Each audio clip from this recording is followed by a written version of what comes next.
Eu quero convidar você a abrir sua Bíblia no livro de Atos, no capítulo 20. Atos, capítulo 20. Eu pensei e orei bastante a respeito do que compartilhar com vocês aqui hoje. Eu tentei trocar de lugar. Falei para Deus, se eu voltasse na fase em que eles estão, não na minha, já chegando aos 50, vovô, né? Mas se eu estivesse na fase deles, entendendo hoje o que é importante para a vida, o que eu gostaria de ouvir, quais os estímulos que eu gostaria de receber. Enquanto eu estava fazendo essa avaliação, o Espírito Santo falou comigo, fala do que você recebeu e do que te trouxe até aqui. E eu entendi que eu não precisava nem imaginar, né, alguma outra coisa que eu gostaria. Muitas delas vieram ao longo do tempo, não vieram tão cedo. Mas algo que eu tenho certeza, né, que me marcou, me impactou desde a minha adolescência, me trouxe até o lugar que eu estou servindo a Deus, é o que eu quero compartilhar com vocês hoje. Se é um tema que eu possa dar a essa mensagem, será vivendo por algo maior. Em Atos, no capítulo 20, a Bíblia fala que Paulo marca uma reunião em Mileto com os presbíteros de Éfeso. Ele está em viagem, ele não pode se dirigir até Éfeso, e é como se, adaptando ao nosso contexto, Paulo parasse numa viagem em Campo Largo e chamasse os presbíteros de Curitiba para ir até ele e ter uma conversa lá. E o texto diz o seguinte, de Mileto, vou ler a partir do verso 17 até o 24 de Atos 20, vou ler na Nova Almeida atualizada. De Mileto, Paulo enviou uma mensagem a Éfeso pedindo aos presbíteros da igreja que se encontrassem com ele. E quando chegaram, Paulo lhes disse, vocês sabem como me conduzi entre vocês em todo o tempo, desde o primeiro dia em que entrei na província da Ásia, servindo o Senhor com toda humildade, com lágrimas e com as provações que me sobrevieram pelas ciladas dos judeus. Vocês sabem que jamais deixei de anunciar o que fosse proveitoso e de ensinar isso a vocês publicamente e também de casa em casa, testemunhando tanto a judeus como a gregos o arrependimento para com Deus e a fé em nosso Senhor Jesus Cristo.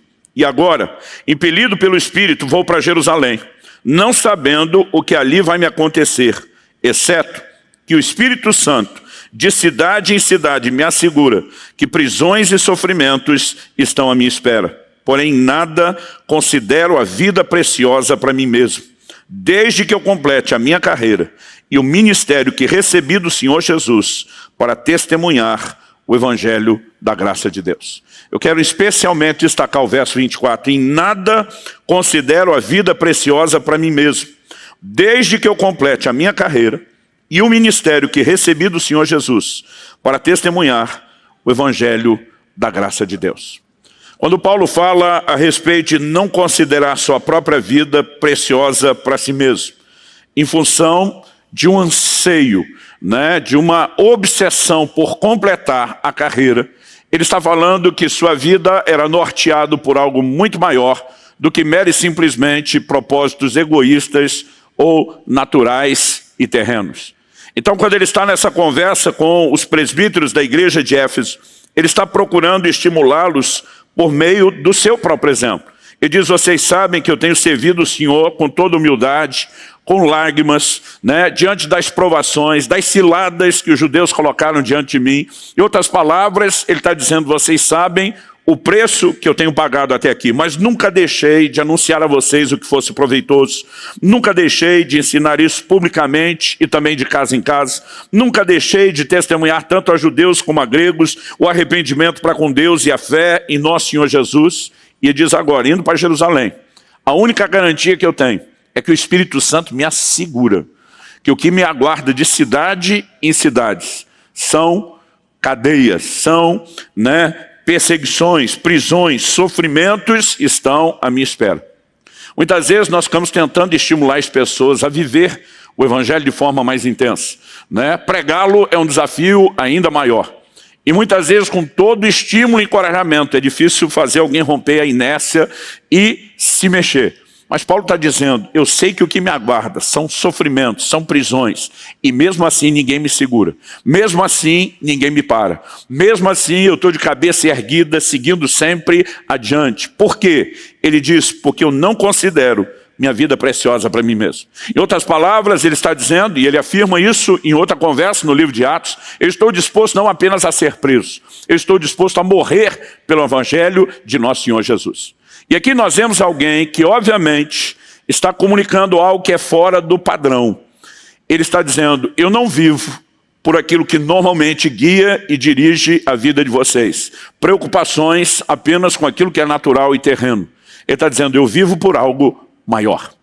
E essa ideia de viver por algo maior não apenas concede nobreza aos objetivos, aos alvos, aos propósitos, mas eu acredito que a ideia de viver por algo maior envolve necessariamente, inevitavelmente, a ideia de sacrificar algo menor.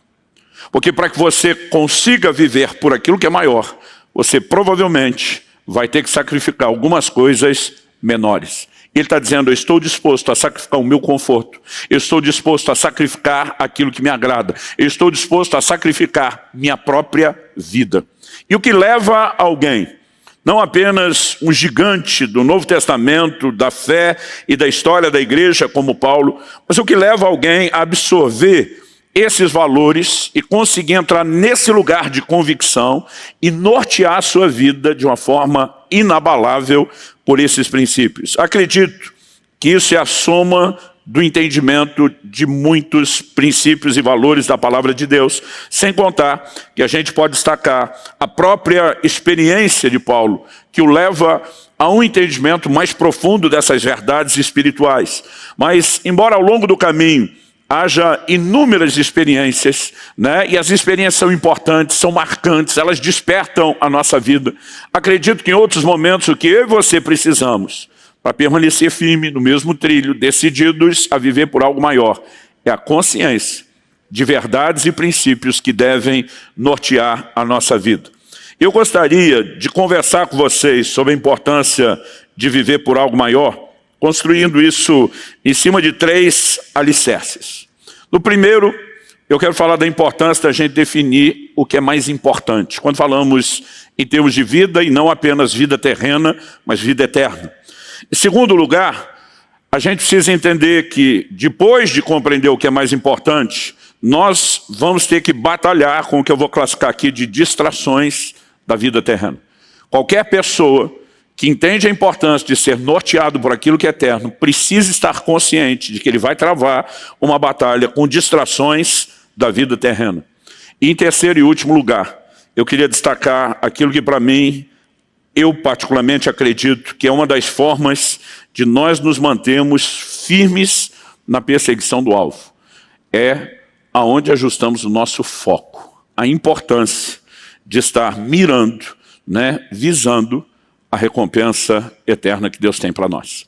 Essas verdades são parte do balanço que eu tenho feito, né, daquilo que tem guiado a minha vida. São mais de 30 anos de ministério. Deles, né, praticamente aí 28 anos e meio só no exercício do ministério pastoral. E durante esse tempo e essa caminhada, eu consigo olhar para trás e perceber que desde a adolescência eu precisei parar, pensar, e lógico que a gente não descobre essas coisas sozinhos. Eu dei ouvidos ao que Deus diz, ao que homens e mulheres de Deus que viviam de uma forma diferenciada diziam, mas foi parar para avaliar no que consiste a vida. E eu queria que você fosse rapidinho comigo, lá para o Evangelho de Lucas, no capítulo 12. Evangelho de Lucas, capítulo 12. E eu queria que a gente lesse a partir do versículo 13. Jesus está ensinando publicamente, e no momento da sua mensagem, do seu ensino, ele é interrompido por uma pessoa que se dirige a Jesus fazendo um pedido. Eu não sei se você tivesse tido a oportunidade, né, de estar presente nos dias do ministério de Jesus e pudesse de alguma forma abordá-lo e pudesse fazer algum tipo de pergunta ou pedido a ele, se você já imaginou o que é que você escolheria, como você gastaria o crédito da pergunta. Eu já pensei nisso muitas vezes e já briguei comigo muitas vezes, mudando de ideia, né, repensando, analisando. E nós temos aqui um camarada que teve a chance que muitos de nós gostaríamos de ter e aparentemente ele queimou a sua oportunidade. O texto diz assim, Lucas 12:3. Nesse ponto, um homem que estava no meio da multidão disse a Jesus: Mestre, diga a meu irmão que reparta comigo a herança. Verso 14 diz: Mas Jesus lhe respondeu: Homem, quem me nomeou juiz ou repartidor entre vocês? Jesus publicamente retribui, devolve a resposta daquela pergunta tola de um pedido de ajuda para repartir herança e diz: quem foi que disse que eu estou aqui para esse tipo de coisa? Quem foi que me nomeou nesse lugar e para exercer esse tipo de responsabilidade? Não bastasse essa invertida pública, no verso 15, Jesus começa a ensinar. E o texto diz assim: então lhes recomendou, tenham cuidado e não se deixem dominar por qualquer tipo de avareza, porque a vida de uma pessoa não consiste na abundância dos bens que ela tem, que ela possui. Quando Jesus pega o pedido daquela pessoa, que é um pedido de ajuda para a repartição da herança dos bens materiais, e simplesmente ele diz: tenham cuidado e não se deixem dominar por qualquer tipo de avareza, ele diz, falando no pedido que esse tolo me fez, e ele simplesmente, publicamente, agora vai falar contra a avareza. Em primeiro lugar, eu não queria estar na pele desse cidadão. Mas em segundo, eu fico grato a Deus, porque seja ele ou todos os outros, receberam o que eles precisavam. O que esse camarada precisava não era alguém passando a mão na cabeça dele. O que ele precisava era alguém abrindo os seus olhos. Era alguém fazendo com que ele enxergasse a verdade. E a partir do verso 16, Jesus emenda uma parábola. No verso 15, quando ele pede cuidado para não se deixar por qualquer tipo de avareza, ele começa dizendo o que a vida não é, no que ela não consiste. Ele diz: a vida de uma pessoa não consiste na abundância dos bens que ela tem. Jesus tinha uma didática incrível. Muitas vezes, antes de dizer no que algo consistia, ele começa dizendo no que não consiste.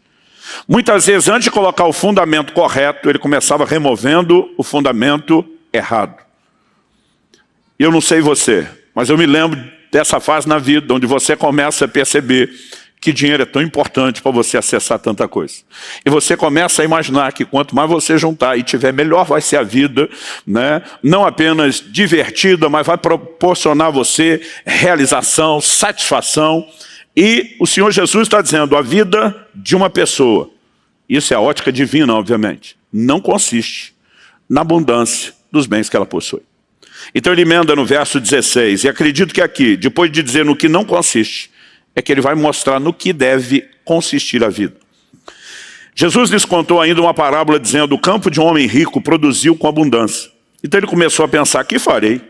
Pois não tenho onde armazenar minha colheita. Que problemão. Até que disse: já sei, destruirei os meus celeiros, construirei outros maiores, e aí armazenarei todo o meu produto e todos os meus bens. Então direi à minha alma: você tem em depósito muitos bens para muitos anos. Descanse, coma, beba e aproveite a vida. Mas Deus lhe disse: louco, essa noite lhe pedirão a sua alma, e o que você tem preparado, para quem será? E aí Jesus emenda e finaliza: assim é o que ajunta tesouros para si mesmo, mas não é rico para com Deus. Se a vida não consiste na abundância dos bens que possui, Jesus está dizendo não é em riqueza terrena, no que ela consiste. A conclusão que o leva a chamar esse homem de louco, de insensato, de botar a classificação de estúpido nele, é quando Jesus diz: assim é todo aquele que junta tesouros para si. Ele quer se enriquecer, mas não é rico para com Deus. Diante disso, a resposta de no que consiste a vida nos remete a uma única conclusão: a vida não consiste na abundância de bens que o homem possui, mas sim em ser rico para com Deus. E quando eu e você começamos a pensar por essa perspectiva, as coisas precisam mudar de figura. Me lembro de um dia onde uma pessoa da igreja mesmo falou: pastor, eu te admiro, o senhor é um homem tão sem ambição, eu estou dedicando minha vida aqui a enriquecer e o senhor a pregar o evangelho. Eu falei: querido, que você tem suas ambições monetárias, isso já é bem visível para todos nós. Mas por favor, não diga que eu não tenho ambição. A minha ambição é outra. Você decidiu ser rico só nesse pequeno estágio de vida terrena. Eu decidi ser muito rico por toda a eternidade. A sua ambição te faz se dedicar aqui. A minha ambição está me fazendo construir para a eternidade. Só não diga que eu não sou ambicioso. nossas ambições são diferentes. Eu e você precisamos entender, e daqui a pouco eu vou falar o que é mirar a nossa recompensa eterna do lado de lá, mas um conceito que precisa nos ajudar a entender a importância do que é ser rico para com Deus e investir na eternidade, é entender o quão breve e passageira é a vida. A palavra de Deus diz em 1 de Pedro, no capítulo 1, nos versículos 24 e 25, citando um texto do Antigo Testamento, ele diz: porque toda a humanidade é como a erva do campo, e toda a sua glória é como a flor da erva. A erva seca, a flor cai, mas a palavra do Senhor permanece para sempre. A Bíblia trata a nossa vida como algo efêmero, passageiro, breve. Mesmo quando vivemos a medida cheia, quando ela não é interrompida antes. Talvez a fase da vida onde você está, a ficha não caiu ainda. Eu me lembro quando recém-casado e nasceu o nosso primeiro filho, nós começamos a ouvir esse discurso. Depois, quando veio, né, a segunda, a nossa filha, a gente continuava sempre ouvindo os mais velhos e todo mundo falava a mesma coisa: aproveita, porque passa depressa. Eu ficava bravo, incomodado, dizia para minha mulher: esses pais recalcados que não aproveitaram e não curtiram os filhos, acham que nós vamos cometer a mesma bobagem, fica falando. Meu amigo, deixa eu dizer para você, eu curti cada momento da vida deles. Mas sabe o que eu falo para todos os pais novos hoje? Aproveita, porque passa depressa. É impressionante, né, o como a gente simplesmente vai olhando a vida passar, correr, né, e daqui a pouco você fica se recusando a acreditar que está tiozão, que está ficando velho, não importa se você virou vô, se a barba está branca, né, tudo dentro de você se recusa. Eu lembro quando era garoto, imaginava um cara de 50 anos como muito velho. Agora eu digo, é tão novo, porque tudo é uma questão de perspectiva. Mas quando você pensa em termos do tamanho da duração da vida, da energia, do pique da disposição, gente, eu já passei da metade. Eu já estou, que nem o avião, ele sobe, ganha aquele estágio de cruzeiro, o platô, e depois entra em procedimento de descida. Eu já estou na classificação, queira Deus que o aeroporto esteja bem longe de quem já entrou em procedimento de descida. Então, isso era algo que eu resolvi acreditar quando novo, mas não consegui absorver. Mas acredite, a vida passa muito depressa. Ela simplesmente vai acelerando cada vez mais, até o ponto, às vezes, alguns de nós querer gritar: alguém para o mundo que eu quero descer, porque o negócio fica insano. Alguém disse: pastor, eu tenho a impressão que o tempo passa cada vez mais rápido com os anos. Eu falei: não, a turma que marca lá no relógio diz que é a mesma coisa. Né? Ele falou: mas a sensação é que é mais rápido. Eu falei: deve ser uma questão de proporcionalidade. Quando você tinha 5 anos de idade, um ano era 1/5 da sua vida. Quando você tem 50 anos, um ano é 1/50 da sua vida. Significa que proporcionalmente aquilo significa cada vez menos diante do que você tem. Mas a verdade é que nós vamos assumindo compromissos e eles só aumentam. Né? Eu lembro quando era solteiro, era um nível de preocupação. Quando você casa, constitui família, é outro. Quando os filhos nascem, é outro. À medida que nascem mais filhos, são outros ainda, que eles crescem. Né? E simplesmente a vida, ela passa muito depressa. Agora, além de reconhecer o que a Bíblia ensina, que a vida é breve, nós também precisamos reconhecer uma outra verdade de declaração importante quando a gente quer ser seletivo no que vai investir. Em Eclesiastes, no capítulo 5, no versículo 15, a Bíblia diz: como saiu do ventre da sua mãe, a saber, nu, assim voltará, indo-se como veio, e do seu trabalho nada poderá levar consigo. Essa afirmação bíblica, ela é repetida no Novo Testamento. Na primeira carta de Paulo a Timóteo, nós vemos exatamente a mesma declaração sendo feita. Né? Quando eu olho para essa afirmação da Escritura, da Palavra de Deus, em 1 Timóteo, no capítulo 6, no versículo 7, a Bíblia simplesmente diz: porque nada trouxemos para o mundo, nem coisa alguma podemos levar dele. Né? O livro de Eclesiastes diz que você nem com roupa entrou, e você sem roupa sai. Né? Porque essa é a condição e a realidade. Ou seja, tudo aquilo que de material você pode ter ou desfrutar, ele não te acompanha. Essa é a razão pela qual normalmente você não vê um caminhão de mudança acompanhando um cortejo fúnebre. Embora na antiguidade os faraós fizeram isso, enchiam as suas tumbas, né, que continuam até hoje sendo descobertas, todo tesouro está lá. Eles não fizeram uso de nada disso depois que morreram. Agora, sabe o que é curioso? A Escritura nos mostra que eu e você podemos levar uma única coisa dessa vida. E essa única coisa que eu e você podemos levar, diz o livro de Apocalipse, no capítulo 14, no versículo 13. Então ouvi uma voz do céu dizendo, escreva, bem-aventurados os mortos, que desde agora morrem no Senhor. Sim, diz o Espírito, para que descansem das suas fadigas, pois as suas obras os acompanham. Você pode repetir isso comigo? Diga, as suas obras os acompanham. Nós não vamos levar nenhum dinheiro, nós não vamos levar nenhum bem, nós não vamos levar absolutamente nada dessa terra, a não ser uma única coisa.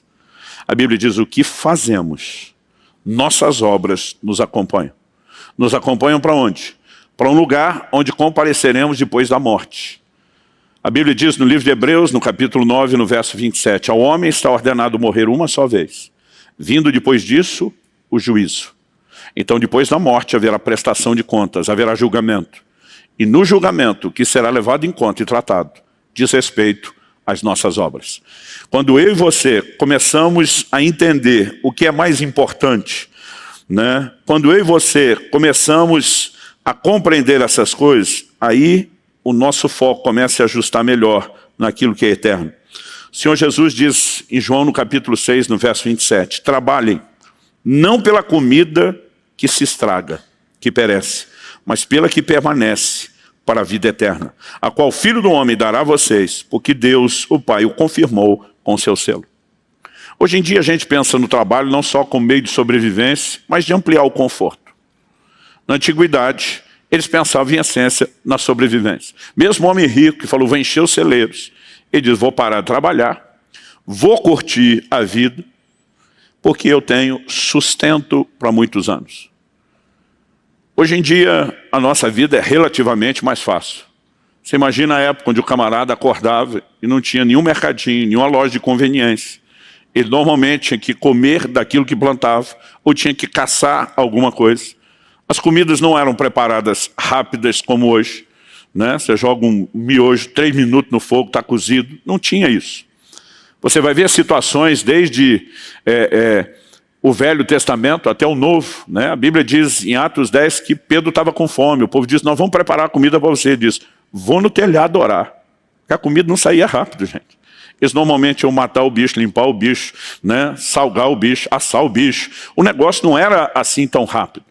E muitas vezes a pessoa trabalhava o dia inteiro para ter o que comer no próximo dia. Enquanto ela garantiu a comida do próximo dia, no próximo dia ela tinha que caçar de novo para garantir a do outro dia.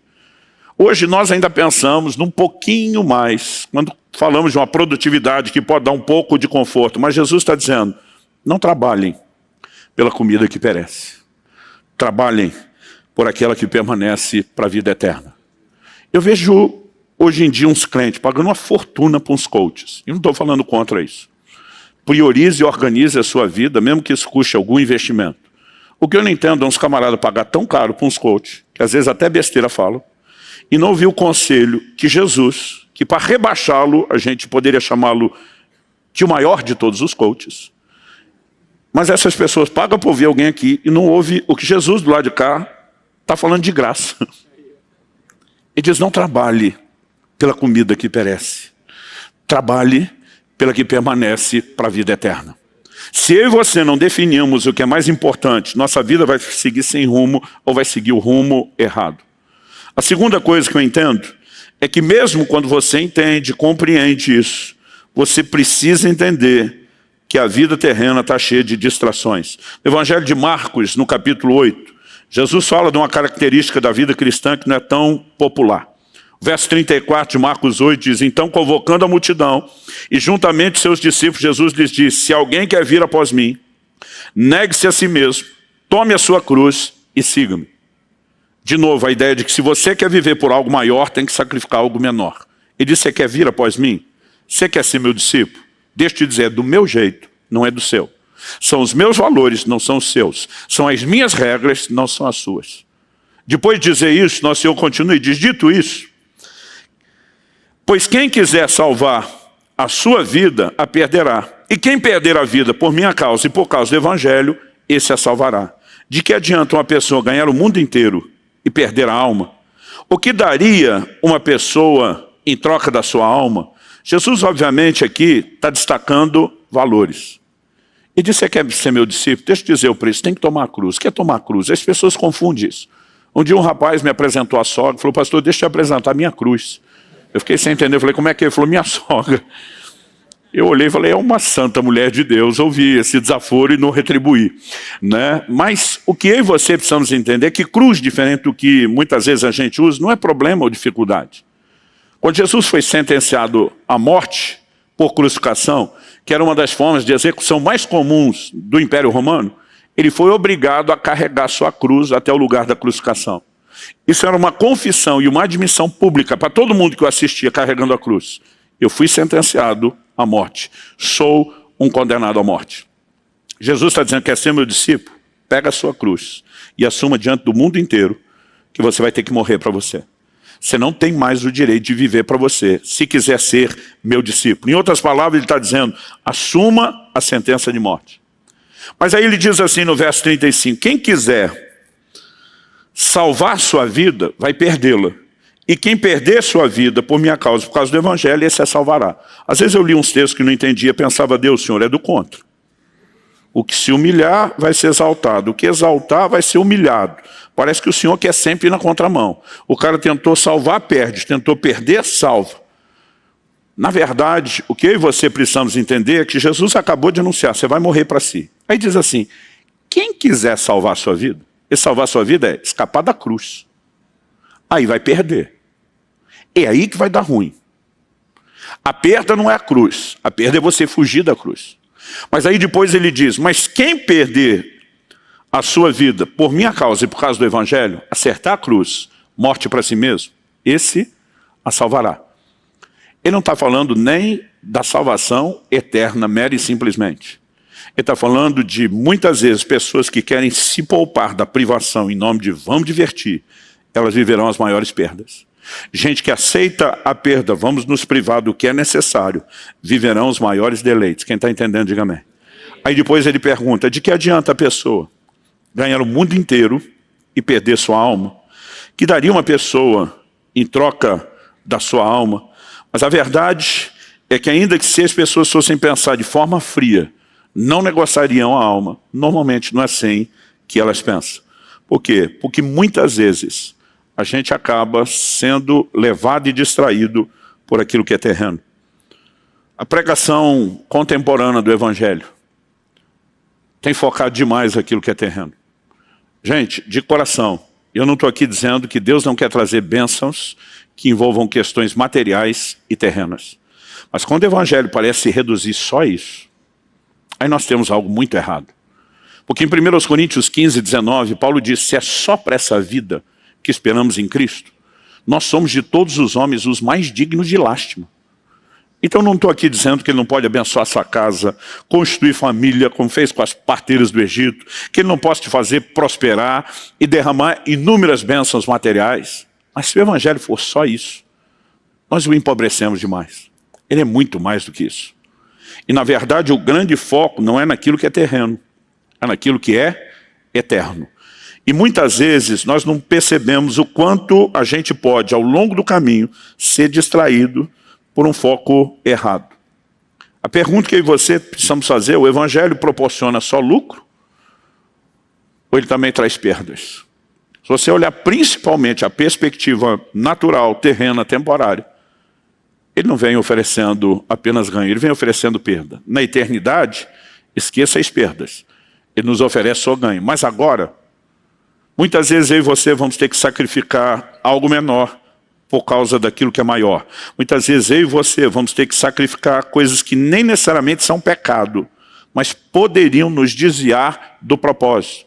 Então, quando Paulo diz em Filipenses 3, versículos 7 e 8, que ele considerava como perda todas as coisas por causa de Cristo, ele mostra que nesse relacionamento, quando Cristo se torna o objeto maior da minha e da sua obsessão, da minha e da sua fascinação, aquele grande alvo, aquele grande propósito a ser perseguido, Em algum momento nós vamos ter que escolher para algumas coisas e dizer, prefiro te perder do que perder ele. Ele diz, eu prefiro perder essas coisas para que eu possa ganhar a Cristo. Nem sempre significa que algumas coisas são necessariamente erradas, mas algumas vezes elas podem simplesmente nos roubar do plano e do propósito. O próprio Jesus teve que lidar com isso. No Evangelho de João, no capítulo 12, no versículo 24, ele diz, em verdade, lhes digo, se o grão de trigo caindo na terra não morrer, fica ele só, mas se morrer, produz muito fruto. Jesus está falando de uma vida que nasce da morte. Mas a verdade é que se você olhar o contexto, Jesus está falando dele. O versículo 20 começa dizendo assim, ora, entre os que foram para adorar durante a festa, haviam alguns gregos. A Bíblia não diz quem eram esses gregos, só diz alguns gregos. O verso 21 diz, esses se dirigiram a Filipe, que era de Betsaida da Galiléia, e lhe pediram, Senhor, queremos ver Jesus. O povo se espremia para tocar em Jesus. A multidão se aglomerava, todo mundo queria, mas de alguma forma, o pedido dessa turma feita a Filipe passa por um filtro. Verso 22 diz, Filipe foi dizê-lo a André. E André e Filipe juntos, entram em acordo, comunicaram a Jesus. Quem eram esses gregos que conseguiram tão rápido acesso a Jesus? A Bíblia não é clara. Mas a lógica me faz pensar que não se tratava de gente qualquer. Agora vamos pensar no seguinte. A Grécia ainda era, nesses dias, apesar do Império Romano ter se tornado um império de proporções mundiais, depois da morte de Alexandre o Grande, ela ainda era aquela que cultivava o pensamento dominante. Havia-se promovido por todo mundo o helenismo, a cultura grega, não apenas a língua, né? O Novo Testamento foi escrito no grego mesmo nos dias do Império Romano, mas toda a filosofia. A Grécia era o palco do pensamento do mundo. De alguma forma eu acredito que a fama de Jesus como ensinador chega lá. E esses gregos vêm fazer uma proposta. A Grécia quer ouvir Jesus. O texto diz assim, quando eles comunicaram isso a Jesus, é o momento que Jesus responde, é chegada a hora de ser glorificado o Filho do Homem. Eu acho que, se eu sou um dos dois, eu penso, nós vamos para a Grécia com o mestre. Agora nós vamos brilhar. Mas quando Jesus fala de ser glorificado, ele está falando de outra coisa. É nesse momento que ele diz, se o grão de trigo caindo na terra não morrer, fica ele só. Quando Jesus entra no mundo, a Bíblia diz, o próprio Cristo diz, Deus amou o mundo de tal maneira que deu o seu Filho unigênito, único. Mas Jesus não veio para permanecer Filho único. A Bíblia diz, no livro de Hebreus, que ao entrar nos céus, ele entra dizendo, eis-me aqui e os filhos que Deus me deu. A Bíblia diz que o plano é que ele se tornasse o primogênito de muitos irmãos. Mas ele disse, se eu não morrer, não há multiplicação de filhos de Deus na terra. Sabe o que ele está dizendo? A Grécia pode ser atrativa para mim, na perspectiva humana e egoísta, mas não serve ao plano e ao propósito de Deus. Isso não é promoção genuína, isso é distração. É nessa sequência que Jesus diz, quem ama a sua vida, perderá. PDA. Mas aquele que odeia a sua vida nesse mundo, irá preservá-la para a vida eterna. Se alguém me serve, siga-me, e onde eu estou, ali estará também meu servo. Agora ele já está dizendo, eu não vou para a Grécia, e vocês também não vão. Vocês vão ficar comigo. E se alguém me servir, o Pai o honrará. E Jesus diz, agora minha alma está angustiada. E o que direi, Pai, salva-me dessa hora? Não foi, pois, precisamente com esse propósito que eu vim para essa hora? Pai, glorifica o teu nome. Então veio uma voz do céu, eu já o glorifiquei, e ainda o glorificarei. A multidão que ali estava e que ouviu aquela voz, dizia ter havido um trovão, uma voz audível. Outros diziam, foi um anjo que lhe falou. Então Jesus explicou, não foi por minha causa que veio essa voz, e sim por causa de vocês. Ele diz, essa voz está sustentando o meu propósito, o meu alinhamento, para que eu não saia do trilho. Vocês é que serão beneficiados pela minha obediência. Quando nós falamos de distrações, gente, não é apenas você perder o alvo em relação ao pecado. Muitas vezes coisas que podem ter cara de aparentemente boas, podem concorrer com a visão de um propósito que Deus estabelece no nosso coração. O que vai nos ajudar a não se perder no processo? Se eu e você mantivermos o foco. Se você estivermos de olho para o lugar onde estamos indo. E acredito que eu e você precisamos enxergar sempre a recompensa. Quando Jesus diz no versículo 25, quem ama a sua vida perde, mas o que odeia, ou aborrece sua vida nesse mundo, vai preservá-la para a vida eterna.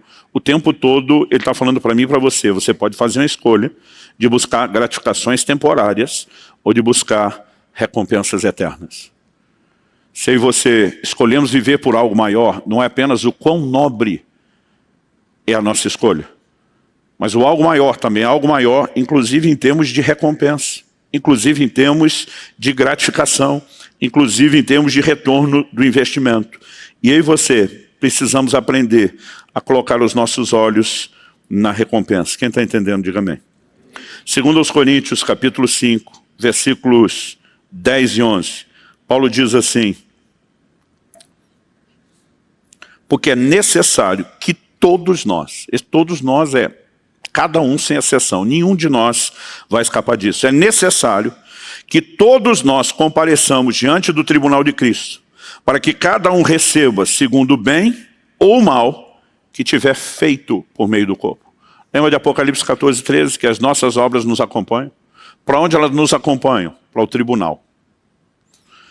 Se forem boas obras que merecem recompensa, a recompensa nos acompanhará por toda a eternidade.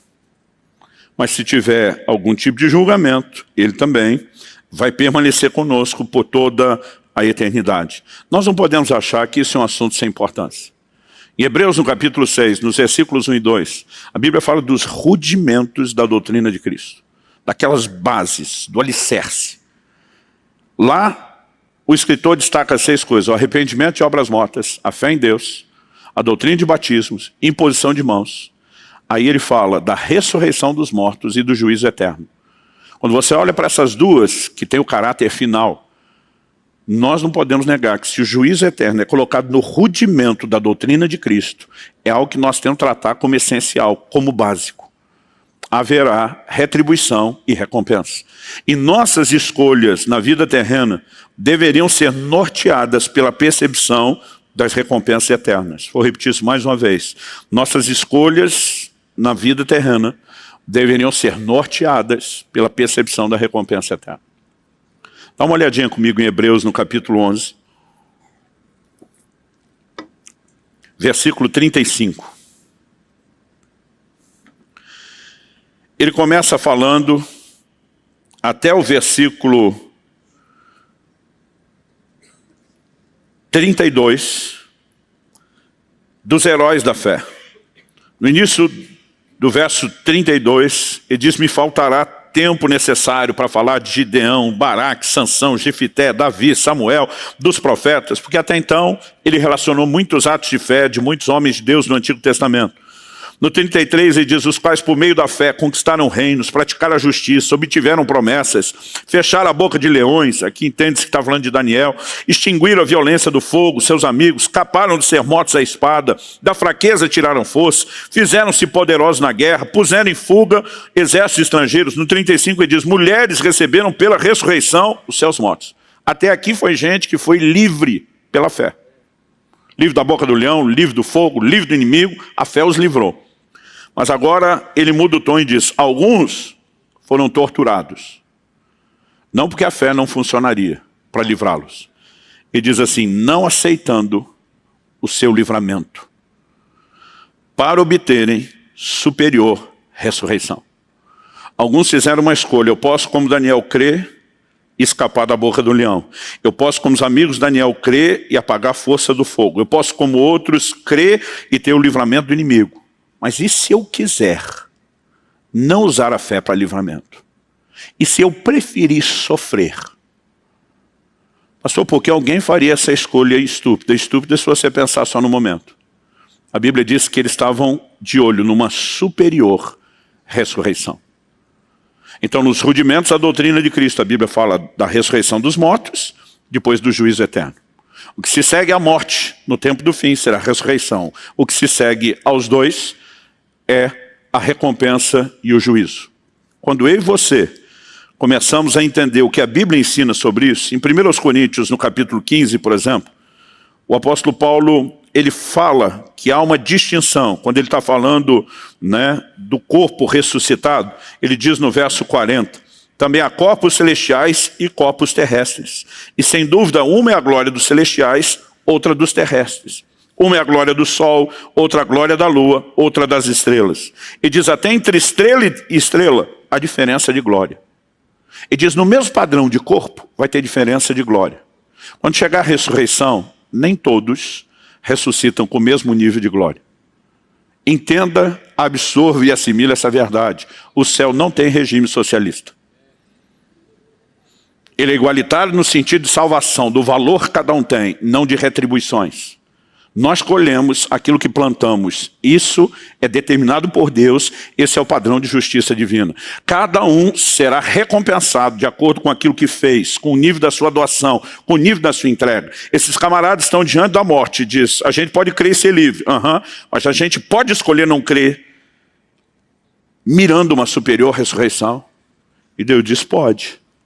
Ele diz, então nós escolhemos morrer. Por quê? Essas pessoas entendem que há algo muito maior do que essa vida terrena de curta duração. Quando Estevão está diante daquele momento onde vai ser apedrejado, ele não faz nenhuma oração por livramento. Ele apenas ora e diz, Senhor, não lhes impute esse pecado. Em outras palavras, ele está dizendo, eu vou aceitar esse apedrejamento, eu nem vou orar por livramento. Mas a Bíblia diz que cheio do Espírito Santo, seus olhos se abrem. E a Bíblia diz que ele vê Jesus em pé, à direita do trono de Deus. Eu não sei você, eu fico enlouquecido, quase surtado com esse texto. Porque em toda a Escritura a Bíblia fala de Jesus sentado à direita de Deus. Era um conceito cultural que eles entendiam. Quem tinha autoridade ficava sentado. Quem ficava em pé era o plebeu que estava na frente de quem tinha autoridade. Quando a Bíblia fala de Jesus em pé, para mim é uma das maiores honrarias que Estevão podia receber. Para mim ele está dizendo, um cara como você, que valoriza o que é eterno, que me honra até o fim, até o último suspiro. Eu me levanto do trono para receber com honra aqui no céu. E se existe algo que deveria nortear a minha e a sua vida, é essa disposição que nasce de um entendimento de viver por algo maior. Como eu falei antes, eu não sou uma pessoa, eu não me considero desprovido de ambição. Minha ambição é outra. Eu decidi que eu queria ter algo que durasse por toda a eternidade. Paulo diz em 1 Coríntios 3,10, segundo a graça de Deus que me foi dada, lancei o fundamento como sábio construtor, e outro edifica sobre ele, porém cada um veja como edifica. Paulo diz antes que o fundamento é Cristo, isso não pode ser mudado. Mas ele diz, depois que Cristo entrou, o que vai ser construído em cima do alicerce, do fundamento, cada um veja bem como é que vai construir. Ele diz assim, verso 12, se o que alguém edifica sobre o fundamento é ouro, prata, pedras preciosas, aqui está falando não só de um edifício valioso, mas de coisas resistentes ao fogo. Aí ele continua a lista e diz, madeira, feno, palha, aqui ele não está falando só de um edifício, de um tipo de casa ou moradia que não tem tanta honra, mas ele está falando de coisas que não resistem ao fogo. Ele termina dizendo assim, a obra de cada um se tornará manifesta, pois o dia a demonstrará, porque será revelada pelo fogo, e o fogo provará qual é a obra de cada um. Se aquilo que alguém edificou sobre o fundamento, que é Cristo, permanecer, esse receberá recompensa. Outras traduções dizem galardão, que é a mesma coisa. Se a obra de alguém se queimar, esse sofrerá dano. Porém, ele mesmo será salvo, mas como que através do fogo? A Bíblia faz uma diferença entre salvação e galardão. Se o que você construímos para a eternidade não resiste ao fogo, você entra salvo, mas sem galardão. Como dizia um amigo meu, salvo, mas sapecado pelo fogo. Ele diz, mas se o que você edificou, se você se empenhou, se esmerou, e sobreviver ao fogo, e fogo na Bíblia tem essa ideia de juízo, Deus está dizendo, então você vai ter galardão. Gente, eu não sei qual é o sistema de recompensa eterna, mas algumas coisas me deixam muito seguros. Em primeiro lugar, Deus é justo, e qualquer que seja o seu sistema de recompensas, não será jamais injusto. Hebreus capítulo 6, versículo 10 diz, porque Deus não é injusto para se esquecer das vossas obras. Então isso é uma garantia. Segundo, ele além de justo, é generoso e criativo. Eu fico imaginando se ele caprichou tanto nesse mundo, onde a gente gastaria tão pouco tempo, o que é que não nos aguarda, onde eu e você vamos passar a eternidade. Mas algumas escolhas têm que ser feitas, e elas derivam de um entendimento correto no que é que eu e você vamos investir. Eu muitas vezes dizia, desde garoto, que eu descobri que algumas coisas, elas não são experimentadas por qualquer um, ou são desfrutadas por milionários ou por missionários. Quando eu descobri que essa outra categoria também conseguia, ao longo do caminho, não juntar nada para si, mas muitas vezes desfrutar de coisas especiais, falei para Deus, estou no time de cá. Mas um dia ele falou para mim, e se você não tivesse essas coisas? Eu falei, no início eu não entrava. Agora que eu entendi a alegria que elas proporcionam, né? O investimento eterno que isso é. Falei, eu também fico do lado de cá. E depois de mais de 30 anos de ministério, onde durante boa parte do tempo eu vi muita gente me chamar de tolo. Dizer, você não está pensando em você, você não está pensando na sua família, você não está pensando no seu futuro. Eu só dizia, anote uma coisa, que daqui a uns anos a gente conversa. Deus não é injusto. E se o dia que eu terminar minha vida não tiver um centavo no bolso, não tiver onde nem cair morto, falei, o problema também não é meu, é de vocês que vão ter que me enterrar.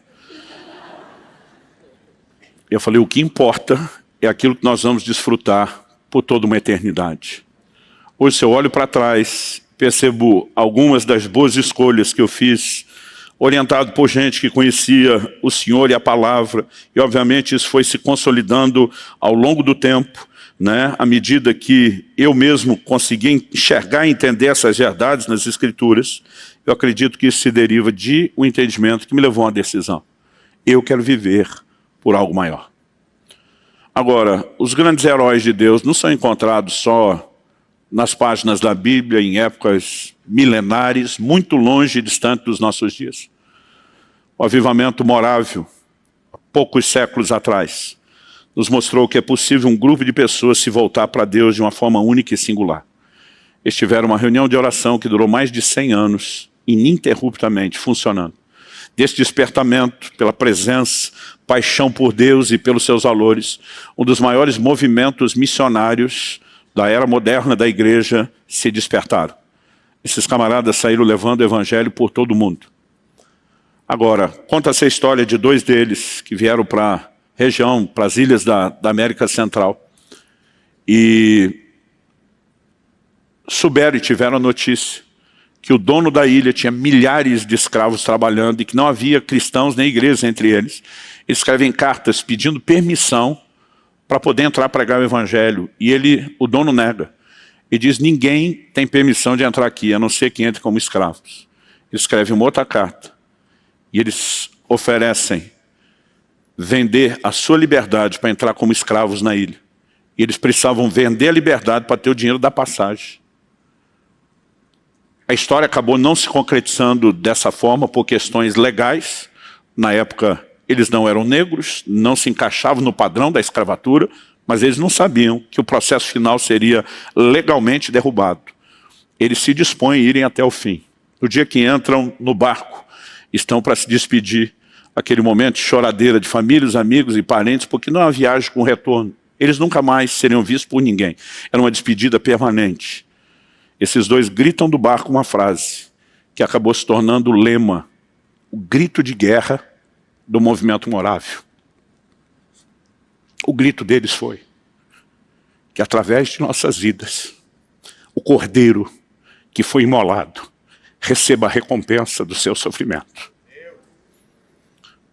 Isaías 53 fala sobre Jesus e diz, ele verá o fruto do penoso trabalho da sua alma e ficará satisfeito. Todo investimento, toda abnegação, todo o sofrimento dele por mim e por você é recompensado quando eu e você decidimos servi-lo, mas também é recompensado quando eu e você entendemos o que Paulo diz em 2 Coríntios 5,14, que o amor de Cristo nos constrange. Ele diz, julgando nós isso, se um morreu por todos, logo todos morreram. Ele diz, e os que agora vivem, não devem mais viver para si, mas para aquele que por eles morreu e ressuscitou. Agora tente imaginar hoje, Se 50 milhões de evangélicos no Brasil, que é a estimativa mínima do que se acredita que somos, resolvesse viver o evangelho nesse nível de doação, um exército de pelo menos 1/4 da nação, comprometido com Cristo até o tutano, dizendo, nós vamos viver em função de algo maior, a igreja não estaria caminhando de forma tão lenta. Mas eu acredito que isso não é um sonho distante, não é utopia, nem algo impossível. Eu acredito que um sopro de avivamento ainda vai varrer a nação brasileira e que nós poderemos corresponder com Deus de uma forma diferente. Mas sabe, não se trata de mero e simplesmente você ser egoísta. Então deixa eu escolher o que no final é melhor para mim. Na verdade, a disposição de Deus recompensá-lo é porque você aceitou o que é melhor para ele, o que será melhor para muitas outras pessoas. E ele diz, para não ser injusto, eu deixo isso bom para você também. Mas se você entendemos o nível de doação de Cristo, mesmo se ele falasse, estou recrutando voluntários, sem nenhuma recompensa, só em nome do que eu já fiz por você, eu acho que isso já deveria ser suficiente para você dizer, conta comigo, eu quero te levar a sério.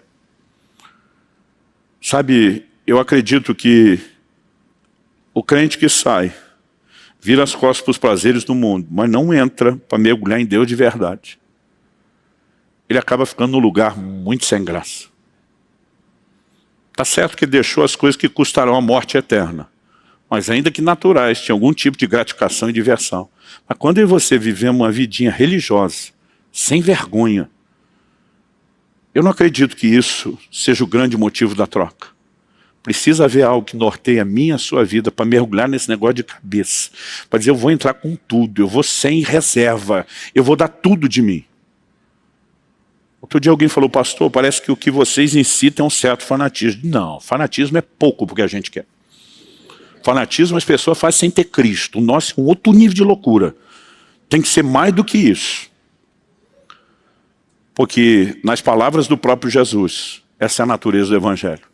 Eu e você fomos chamados para viver por algo maior. E para isso nós vamos ter que escolher morrer por algumas coisas menores. Você recebe essa palavra hoje? Feche seus olhos, onde você está, sentado mesmo.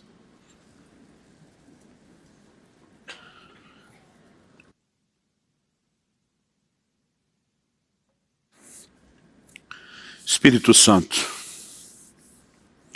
nós precisamos da sua ajuda. Eu tentei da melhor forma possível, debaixo da tua liderança e direção, compartilhar aquilo que tem norteado a minha vida por tantas décadas. Mas se o Senhor não vivificar essa palavra, terá sido só um discurso, e um discurso que sequer será útil. Mas eu oro por cada um dos meus irmãos e irmãs. Eu sei que nesse grupo existem tantos deles que têm recebido do Senhor alguns chamados específicos. Outros que ainda compreenderão isso ao longo da jornada e do caminho. Eu suplico em nome de Jesus. Não nos deixe distrair ao longo do caminho. Não nos permita perder a percepção da eternidade. Não nos permita, ó Deus, ser enganados a ponto de buscar gratificação apenas naquilo que é terreno, passageiro e momentâneo. Nós queremos viver por algo maior. E nessa escolha estar disposto a sacrificar aquilo que é menor. Nós queremos ajustar o foco na recompensa. Que antes de qualquer outro tipo de entendimento que possamos ter desse galardão, começa com o teu sorriso naquela porta de entrada. Dizendo, servo bom e fiel, entra no gozo do teu Senhor. Ilumina os olhos do nosso entendimento, Senhor. Não há forma dessas verdades entrarem em nós, a não ser por revelação. Que o pensamento dominante desse mundo que é tão egoísta, Senhor, não nos domine. Mas que o Espírito de Cristo nos influencie. Como está escrito, que age em vocês o mesmo sentimento que houve também em Cristo Jesus. Que subsistindo em forma de Deus, não teve o ser igual a Deus como algo ao qual deveria se prender, mas esvaziou-se de si mesmo. Assumiu a forma humana e como homem foi obediente, obediente até a morte e morte de cruz. Nós clamamos por esse sentimento que nos leva à mesma disposição de escolhas, de esvaziamento, mas que também um dia determina um outro nível de recompensa. E é por isso que a tua palavra diz, pelo que também Deus o exaltou soberanamente, e lhe deu um nome que está acima de todo nome, para que ao seu nome se dobre todo o joelho de toda a criatura nos céus, na terra, debaixo da terra. Queremos viver tanto o sentimento de Cristo, que nos leva à disposição de entrega, como também as recompensas eternas. Essa vida é tão curta, Senhor, mas é a oportunidade que temos de entesourar para a vida eterna, porque a vida do homem não consiste na abundância de bens que ele possui, mas sim ser rico para com Deus. A riqueza para com Deus não é apenas a escolha de rendição. Ela começa com isso, mas envolve entesourar para a vida eterna. Nós queremos ser úteis ao Senhor, queremos fazer diferença na nossa geração. Queremos viver o Evangelho de verdade, de forma completa e intensa. E nessa noite, Senhor, queremos por um lado nos arrepender de muitas vezes ter um foco tão egoísta, buscando um tipo de recompensa, de prazer e de deleite que nem se compara com aquele que o Senhor propôs. Abre os nossos olhos. Só o Senhor pode nos levar a esse lugar de entendimento e compreensão. Isso sim norteará nossas escolhas. Queremos escolher com sabedoria e semear para a eternidade, investir para a eternidade. Se ao longo do caminho o Senhor nos permitir de alguma forma desfrutar ao longo dessas escolhas de recompensas terrenas, que elas venham, mas não dependemos delas, Senhor.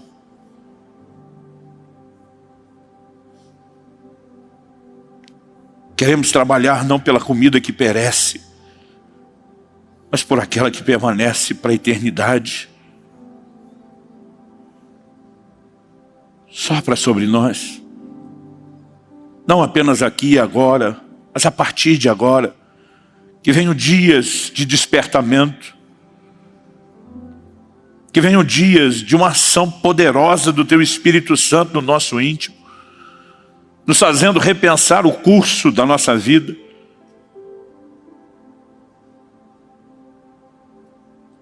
Antes que chegue aquela fase de arrependimento tão comum a todos na velhice, razão pela qual a Tua própria palavra nos adverte no livro de Eclesiastes.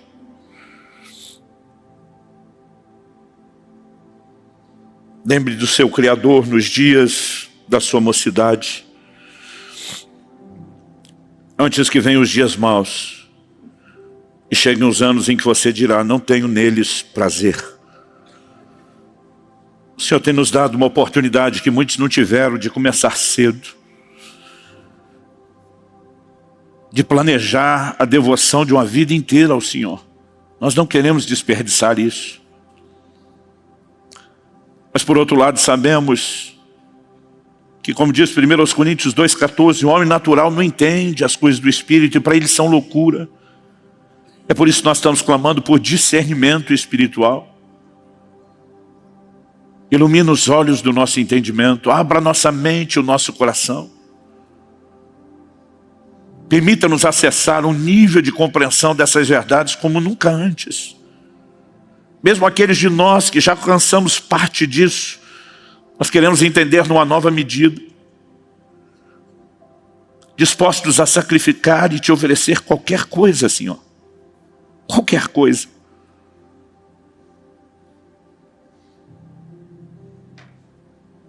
Nós oramos em nome de Jesus. E quando chegar os dias da nossa velhice, ou mesmo depois da nossa partida, e aqueles que se lembram de nós forem se referir a nós, Senhor, que possam dizer, viveram por algo maior. Escolheram ser tão nobres, que entraram na classificação de Hebreus 11, homens dos quais esse mundo não era digno.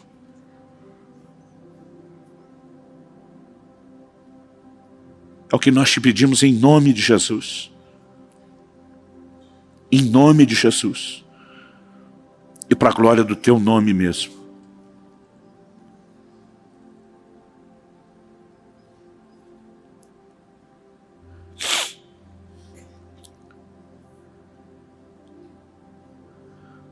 Fale com Deus um instante. Talvez seja uma boa hora de pensar e repensar o curso da sua vida, suas decisões, suas metas.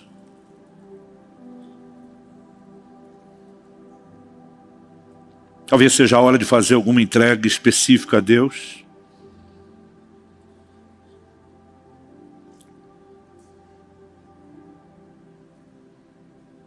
Ou mesmo de clamar para que Ele traga a direção daquilo que Ele tem para a sua própria vida, de modo que você possa se ajustar e se alinhar